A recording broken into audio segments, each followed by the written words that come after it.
It was a clear black night, a clear white moon. Warren G was on the streets trying to consume some skirts for the E, so I could get some phones rolling in my ride, chilling all alone. Welcome to the Culture and Arts Podcast, episode number 16. We are almost at 20 episodes. Jason, good morning. Good morning. Man, what has been going on? It's been, what, 2 weeks? 2 weeks. 2 weeks since the last episode, the last edition of the CA to the P, when we had the first dunce cap, and now I'm on the MIC, and I'm about to place some cool stories for the week with my boy Jason. Jason, you got something cool going on today, or is it just the grind? Just the grind. Big sale at the store today, so it's kind of a big weekend for us. On those days, do you feel like you're running around all day with like a chicken with your head cut off, or are you pretty cool under pressure? I'm pretty cool under pressure, but yeah, it's nonstop movement. It probably makes the day go by fast, though, right? Yes, it does. Well, that's always a plus. It's always a positive. I know that the days when I'm not doing anything productive, when I'm just sitting around checking Facebook, are usually the days that drag on and on and on forever and ever. So, tell me what you brought for us this week, sir. The CIA has a Twitter feed. The Twitter. Hey, you know what? Before we get into that, I took my daughter last night, and I finally saw Spider-Man 2, The Amazing Spider-Man 2. Yes. So, I assumed, spoiler alert, if you haven't seen Spider-Man 2, spoiler alert, right now, fast forward or something. Mary Jane died. Or, sorry, not Mary Jane. Gwen Stacy died. Yes.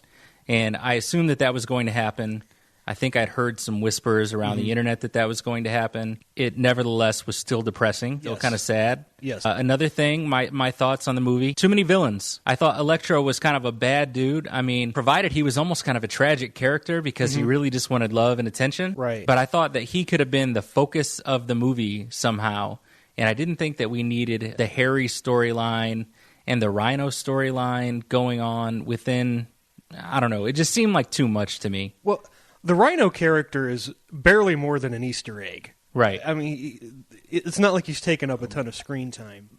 But don't you think that they're going to start the third movie then with that battle going on? It's certainly possible, but the other thing they're supposedly working on is they're going to make a Sinister Six movie, which without Spider-Man makes six of his bad guys kind of team up. Right. So maybe, I think what they're trying to accomplish is maybe get the background of how the villains get together in a separate movie, so that when we get to Spider-Man 3, where he actually fights the Sinister Six, it's all story. We don't have to set up anything. Okay, that would make sense. Because, my first thought was that they're not going to sign Paul Giamatti, who's such a great actor, for this role just to be an Easter egg. Right. It's going to need to be, he's got a 2-movie contract or a 3-movie contract. Right. And another thing that I noticed is, so the way that Electro becomes Electro is it reminded me an awful lot of how the Sandman became the Sandman in Spider-Man 3, the original Spider-Man 3. Yeah. And so I'm just noticing patterns, I guess, with the way that the Spider-Man characters are created. Well, I think in both instances, though, it stayed fairly true to the comics. Okay. And was Electro kind of a sad character in the comics as well? Not in the comics. I think that's something they tried to touch on in the movie. But I think as far as how he became Electro, he was an engineer and there was an industrial accident and suddenly he can turn into electricity. Okay. Well, Jamie Foxx did a really good job with it. Yes, he did. I loved the character Max Dillon that he played. Like I thought that he did a really good job with that. The only thing that I had a beef with was there was a part in the movie where he was looking through like a monitor talking to people, and they were asking them about Max Dillon, and he said, I'm Electro, or something like that. And it was like that, he was trying to establish his name and let everybody know who he was and that kind of thing. And that just came across a little cheesy to me. Yeah, that's true. But I've also seen Spider-Man cartoons where that happens with Electro. Right. But that's a cartoon. That's cartoonish, But I will say this. I get what you're saying about too many villains, but I think Dane DeHaan playing Harry Osborn, I thought he was magnificent. He did a really good job. Yeah.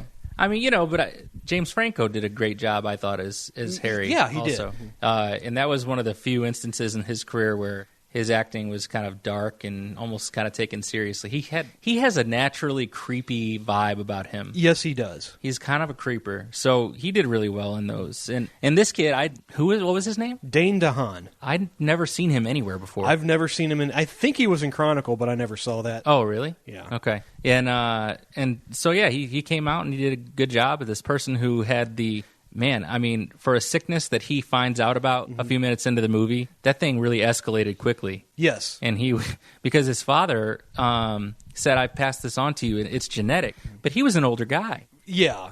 And so all of a sudden, his teenager finds out about it, and it's almost like that's what made him sick, finding out. Yeah, it kind of hit Harry a lot faster than it did Norman Osborn. Because they were just getting out of high school.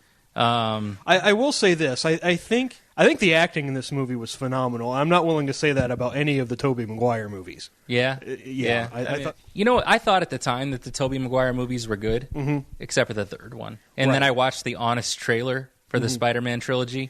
Yeah. And that was like pulling the carpet out from underneath me. All of a sudden I realized that this is kind of a stupid trilogy. Honest Trailers has a way of doing that to you. Because I remember when I saw the first Spider-Man in theaters, that was probably as much fun as I'd ever had watching a movie in theaters until Avengers came out. Yeah. And so, I give it credit for that. But I think maybe just over time, there's been so many quality superhero movies come out that, even though Spider-Man kind of set the bar, that maybe, you got to give them respect, but maybe they're not timeless classics or something. I don't know how I want to put it, but... Yeah. So I haven't seen X-Men The Last Stand yet, but I would imagine that I will be shortly. Yeah. And I've heard that's great. I'll say this. What I said about X-Men Days of Future Past. Did I say The Last Stand? You said The Last Stand. That was a terrible one with too many things going on at once, too. With Days of Future Past, I think that was so good. They just need to stop. No more X-Men movies? Don't make another... What about the Apocalypse movie they're I have no interest in that, because whatever they do in comparison to Days of Future Past will suck. Was there closure in Days of Future Past? I think this was the perfect way to end the X-Men franchise. The next one needs to be a complete reboot. Okay. Well, I'm excited to see it then. I think this was that good. So back to the CIA having their own Twitter accounts. Yes. This is something that we kind of stumbled upon. I don't even remember how I stumbled upon it on the internet, but apparently the CIA has a Twitter account, and it is verified, so it's got the magical blue check mark next to it to let you know that it is an official account. Because when I saw it, the first thing that I thought was, there's no way this could be real. This has got to be a mock account. Let me go check it out. I looked into it. It was official, and the first tweet on the day that I looked at it and found it was, no, we haven't found Tupac yet. Yeah, I will get whoever's running this account, I will give them credit for having a little bit of wit. Yeah. Because I believe the very first CIA tweet was, we can neither confirm nor deny this tweet.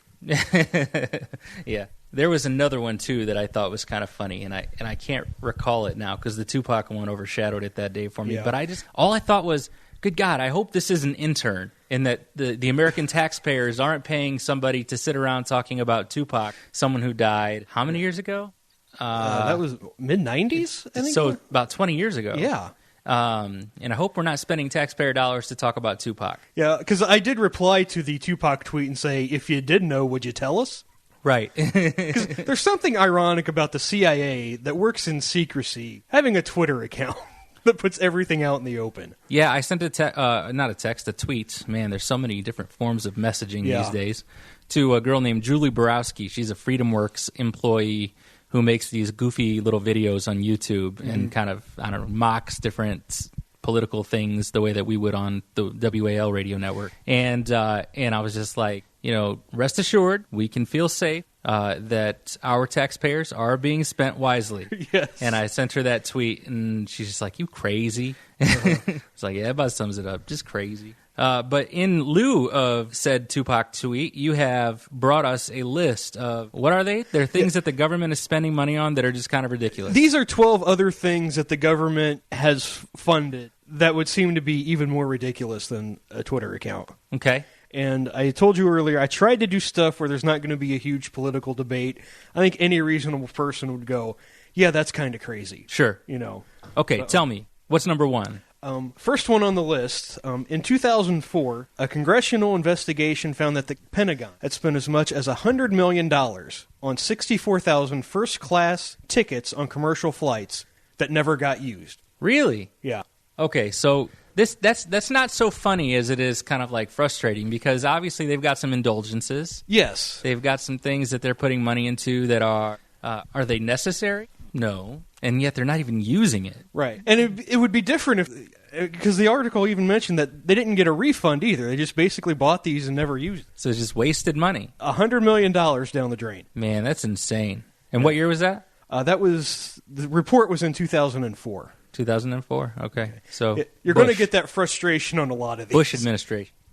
The next one. There is a museum in Las Vegas that has received $5 million in federal grants. Now, this museum is the Neon Museum that collects neon signs. And so you just walk through and it's just all a bunch of neon signs? It's neon signs. And wait, tell me again, this was a scholarship? Or They've received $5 million in federal grants. That's according to Senator Tom Coburn. Just to get the place going? $5 million.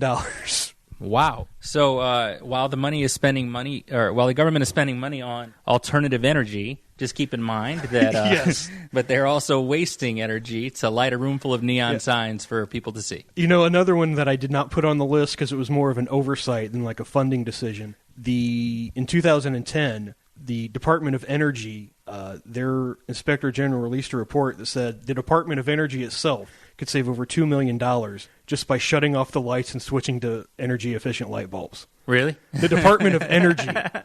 And they make all of us get energy-efficient light bulbs, don't they? I can't buy my 100-watt bulbs anymore. But oh, my gosh. They must have Electro in charge of the Department of Energy. Yeah, I don't know what's going on there. The next one. This is a huge price tag. $79 million on the Lunar Crater Observation and Sensing Satellite. This is a satellite that NASA created for the sole purpose of crashing it. What? They built a satellite to crash it into the moon. And how much money? $79 million. And I just want to stress, this wasn't a satellite that was out in space doing other things that ended up crashing. The goal was to crash it into the moon and do tests. It's like creating a pair of designer jeans to tear holes in the knees? Yeah. Mm-hmm. Okay. And what department was this? That was from NASA. That was from NASA. Yeah. So, with that said, and I don't know if it gets any worse. Does it get worse? That's the biggest price tag. But okay. Maybe the reasons get a little crazier, but okay. Well, just because of waste, I'm going to nominate them for the dunce cap this week. Yeah. I mean, when you hear $79 million, I mean, was there a negotiation to get to that number? Did they ask for $100 million? Yeah. Congress was like, could you cut it down to like 80? When you consider we're crawling up to like $18 trillion in the national debt, and you think that $79 million of it was a crashed satellite? Yeah. Intentionally? Yes. Crazy stuff, man. Oh, my gosh. So I will nominate them, but I will reserve calling it to a vote for the dunce cap until we've heard the rest. Yeah. Like I said, that's the biggest price tag, but there might be some crazier reasons on here. I don't know the price tag on it, but did you know that there's a senator in Nevada named Harry Reid who wastes money each year on a cowboy poetry contest? Really? Yes. And it's a pet project of his. I think that's something that he's a part of, and he always lobbies for money for the cowboy poetry contest. And I just think that's ridiculous. Yeah. I don't want to pay for a cowboy poetry contest. Yeah, I saw that like all the senators and congressmen have their own expense accounts that are supposed to cover like travel expenses, but some of them can end up being like $4 million in expenses. And Okay, the next one on the list. Over $760,000 went to researchers at the University of North Carolina in Charlotte to, quote, develop a computerized choreography program that its creators believe could lead to a YouTube-like DanceTube online application. So, like DDR? Like a dance revolution for YouTube. For YouTube. Yeah. $760,000. And why does the government feel like the private sector couldn't do that if it was a good idea? I have no idea. That's... Why? Be like, listen, guys, look, we understand that the country is going broke. And we understand that times are tough and the job situation's pretty funky. But if you get on YouTube, you can dance. You can dance your cares away. You can dance if you want to. You can leave your cares behind. The next one on the list, $1.9 million to the California Academy of Science to send researchers to the Indian Ocean to take photographs of ants for the website AntWeb. AntsWeb. Yes. Photographs of ants. Photographs of ants. What do you say to that? Thanks, Uncle Sam. Yes. Thank you. The next one almost offends me as a wannabe comedian. $712,883 to researchers at Northwestern who were developing, quote, machine-generated humor which is a machine that would using artificial intelligence that could talk about topics and always be funny regardless of the topic. Well, that's funny. Yes. But I mean, so now we have, on certain sitcoms, you have the laugh track. Mm-hmm.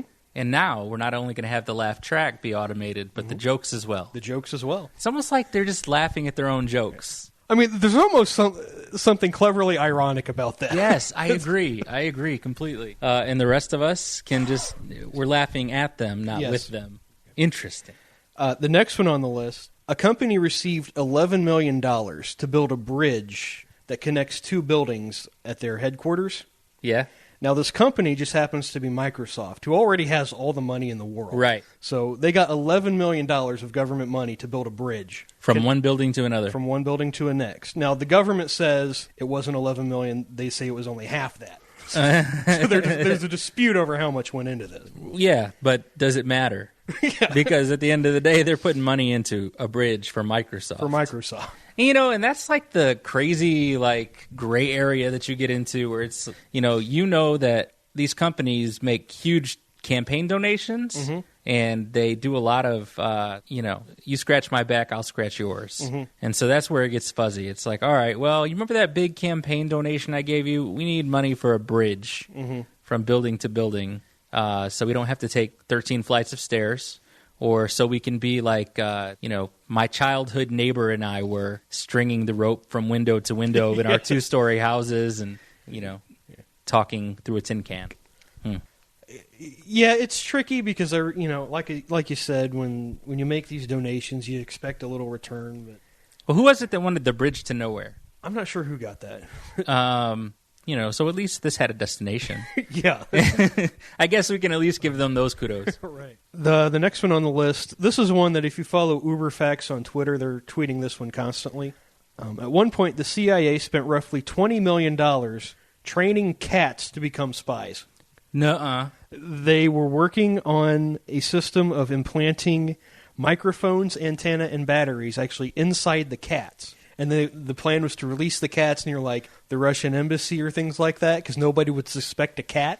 And so they would pick up what the people were talking about and get, secrets that way. Interesting. The program was scrapped when the first cat they released into the field was run over by a taxi. Not to laugh at a cat getting run over, but... Right. Oh, man, that's like as bad as the satellite. Yeah. What would kitty spy music sound like? Wow, wow, wow, wow, wow, wow, wow, wow, wow, wow, wow, wow. But, it's funny because they're making drones out of, bugs. Have you heard of that? No, I haven't. Where they're taking I don't know if it's like flies or mosquitoes or whatever, and they're putting some sort of chip in their head to make surveillance drones out of things that are already mobile and in the air. But that's kind of interesting because what if one of their drones was eaten by one of their cat spies? Right. I mean, it could just get really, really even more wasteful. Where should I? The Agnes Scott College and the Yerkes National Primate Research Center received a grant of $592,527, a portion of which was used to study why chimps throw feces. Yeah, oh, man. They probably throw feces because their government wastes money on stupid things. Now, it's their way of showing frustration. They did discover that the better the throw, the better the chimp was at communicating. And maybe that's why Congress funded this, because when they communicate, they're also flinging a lot of crap. Yeah. I had a dream last night, and I woke up angry that my son had gone number 2 in his diaper and taking his diaper off and was getting it all over the house. And my wife wasn't helping me to maintain the mess.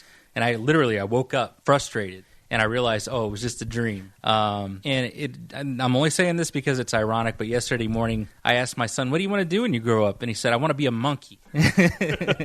So, there's a tie there.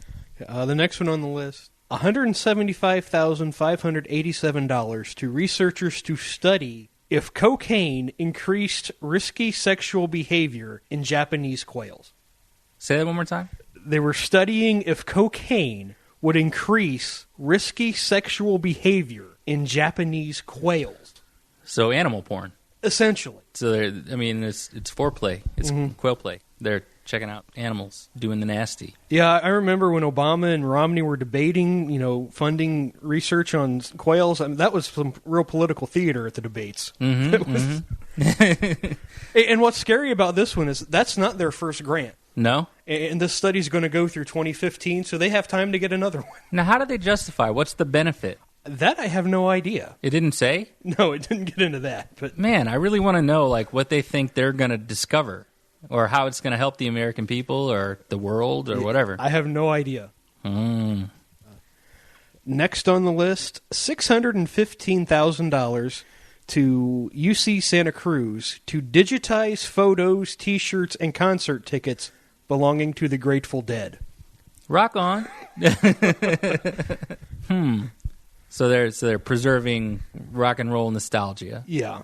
Okay. I don't agree with it, but I mean, at least it's not monkeys. Yeah. It's actually, people. Right.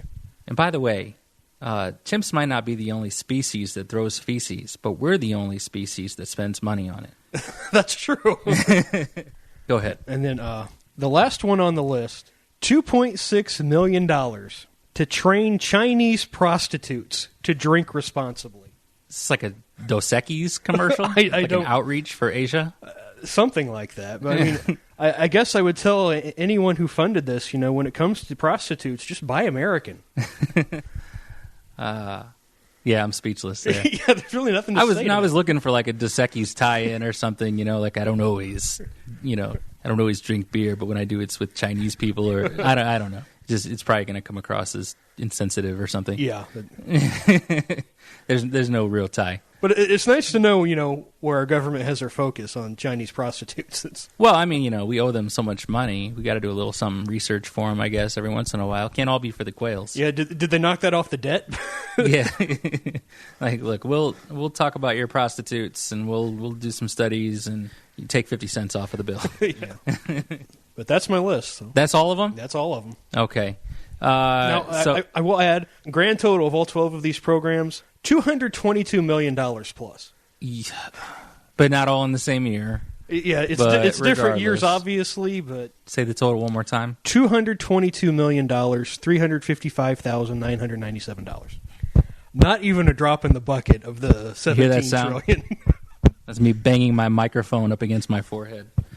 Well... That made me feel special. I'm glad you waited until after the 4th of July.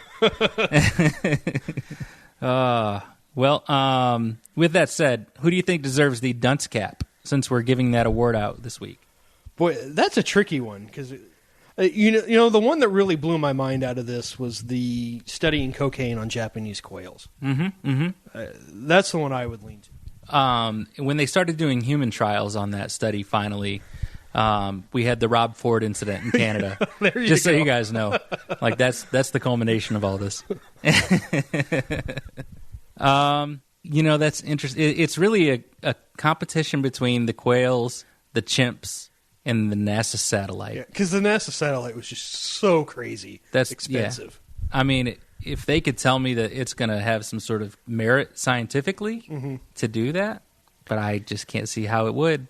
Well, because the goal was to crash it into the moon, and then whatever was left would somehow do tests, for ice on the moon. But couldn't they test for ice on the moon without crashing it? Without crashing it, you would think so. I might go with NASA just based on that. Let's go with NASA. Go with NASA? Yeah. Okay, because I was going to recommend that we rock paper scissors here on the cap, and that would be a first also between the quail and the NASA satellite. Let's save rock, paper, scissors for another day. Okay, that is going to be a tiebreaker at some point on the Culture Nards podcast. You can look forward to that, and we will just have to describe it to you, and you will have to utilize that theater of the mind as we're podcasting.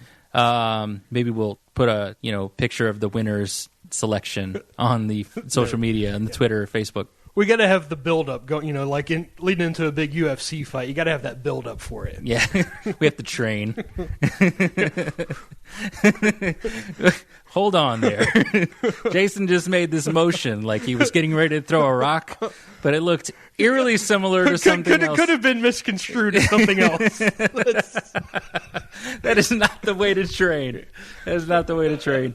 Crush some cans or something. And with that, we are... prepared to give our tipping of the cap for the week. We've talked about some interesting things. We got through The Amazing Spider-Man 2. We got through the 12 ridiculous uses of government funds. And now 29 minutes into the show, we will tip the cap. Who's it going to be? I'm going to tip my cap to a guy named Jeremiah Heaton. He's a Virginia resident who went out of his way to fulfill a promise to his daughter. She said she wanted to be a princess for real. He actually went online, found an area of land between Egypt and Sudan that was unclaimed. Mm-hmm. He planted his flag, claimed himself king, and made his daughter a princess. Good for him. Yeah. That's kind of cool. Do you remember a wrestler named Bob Backlund? Yes. Okay. So I heard an interesting story the other day on a podcast. Tommy Dreamer is another wrestler, but he's from a couple generations later. And he was saying that when he was 9 years old, he was the biggest Bob Backlund fan. And Bob Backlund later in his career kind of went crazy. I don't know if you know this. I remember that part. Okay. So Tommy Dreamer, as a 9-year-old boy, was standing outside of an auditorium because Bob Backlund told him at that wrestling match that day, that he was going to give him an autograph on a poster he made that said, Bob Backlund #1. And so he's outside holding the sign, waiting for the wrestlers to come out. And Bob Backlund comes out after promising him an autograph and making him stand in the snow to wait for it. He says, Bob, I'm right here, and he's like, sorry, kid, I'll get you another time. And he's like, there were only like 8 kids standing out there looking for autographs, so it wasn't like it was overwhelming. But he said that, he's like, no, Bob, it's me. You told me to wait out here for you and that you would sign this. And he's like, sorry, kid, see you down the road. And he gets in his car and leaves. He said for 30 years he hated Bob Backlund because of that.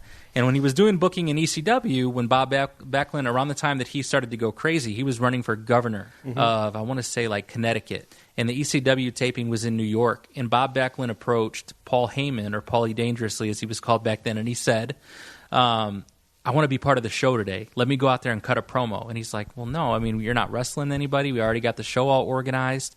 And he said, no, I don't want to talk wrestling. I want to go out there and talk about my run for governor. And he said, but we're not in Connecticut. We're in New York. It doesn't really make any sense for you to come out here and talk to New York people about your campaign when it's no part of the story, Mm-hmm. And he's like, so, all right. So he leaves. And then during the match, Tommy Dreamer looks behind the curtain and sees Bob Backlund running down through the crowd and jumping over the rail to get in ring. And he says to Paul Heyman, why do you got Bob Backlund running in to do a promo? And he's like, I don't have Bob Backlund running in to do a promo.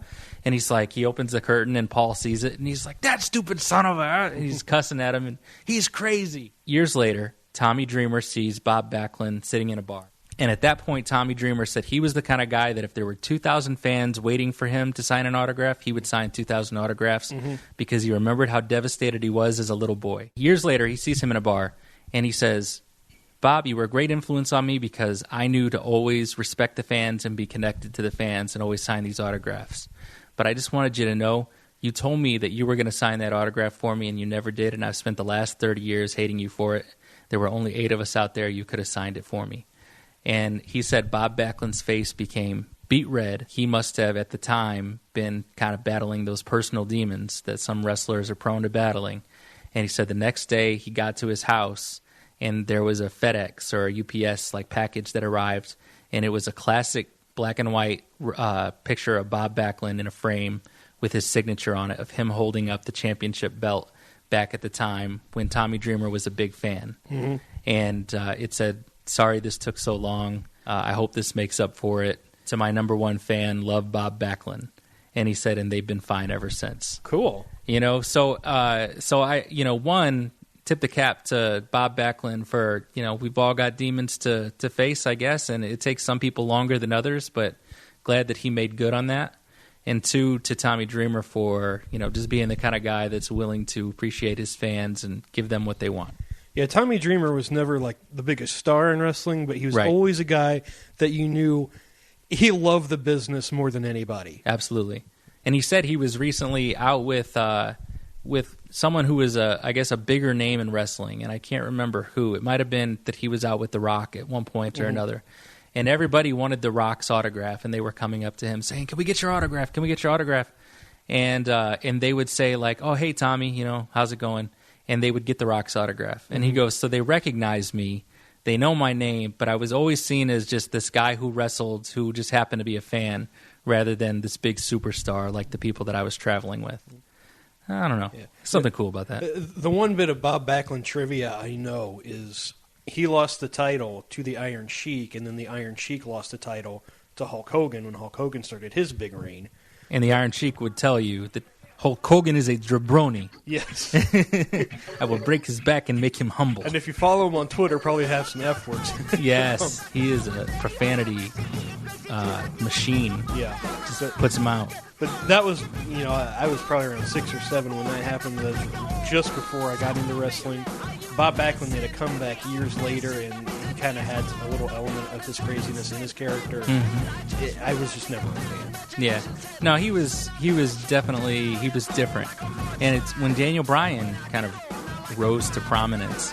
I thought he's kind of like a Bob Backlund, but he's I don't know, he's altered that perception. But I saw like the red trunks, and he was kind of a plain Jane looking guy, and he was more of a technical wrestler, but nothing too exciting about him, and that whole thing, which is what I always thought about Bob Backlund. Like, he could go in the ring and get the job done, but he wasn't like the biggest guy, and there wasn't really anything really marketable about his look. With that said, sorry, I'm a wrestling mark, and I just, I know it was kind of twofold tipping the cap, but that was kind of a cool story for me as a wrestling fan to hear. So definitely. Culture and Arts Podcast, as always, tips the cap to you, and we will see you next week for episode 17. 17? 16. We're on 16 today, aren't we? Oh, yeah, you're right. Boom. And we're almost at 20. We'll see you next week.